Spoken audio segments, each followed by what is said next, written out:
Бүгүн конокто 2 мешок макета салып жиберишиптир. Болгаркалар, аралаш инструмент. Тизип көрөйүнчү.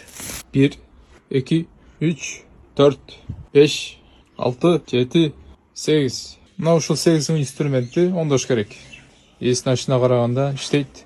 Жөн эле майлап коюш керек. Ал эми биз шашпай ачып карайбыз. Болгаркадан баштайбыз. Бүгүн конокто макета болгарка 230 модели GA9020S. Оригинал. Эсин ачына караганда иштейт, бирок майлап сайлап коюш керек дейт.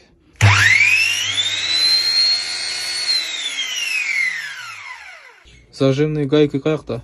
Табыш керек. Коопсуздук темирди чыгарабыз. 4 болтту бошотобуз. Үстүңкү редуктор чыгарабыз.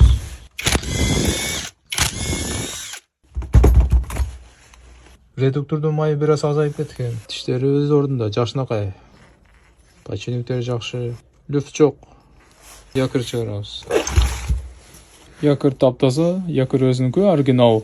Якырдын үстүнө ушундай защитный эпоксид куюлат, себеби иштөө убактысында таш-баш кирип сымдарды жыртып койбош үчүн. Якырдын подшипниги эч кандай люфт жок.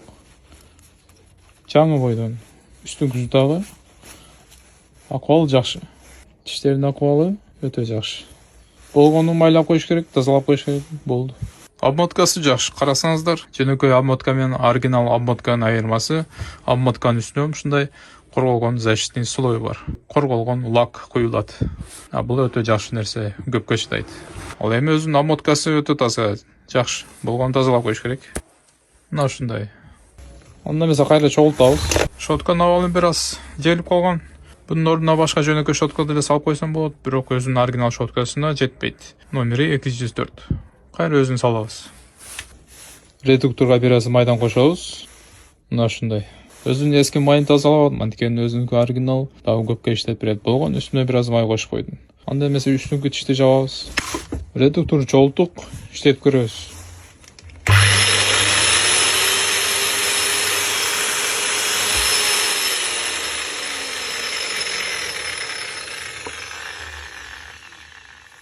Мурункудан караганда жакшыраак.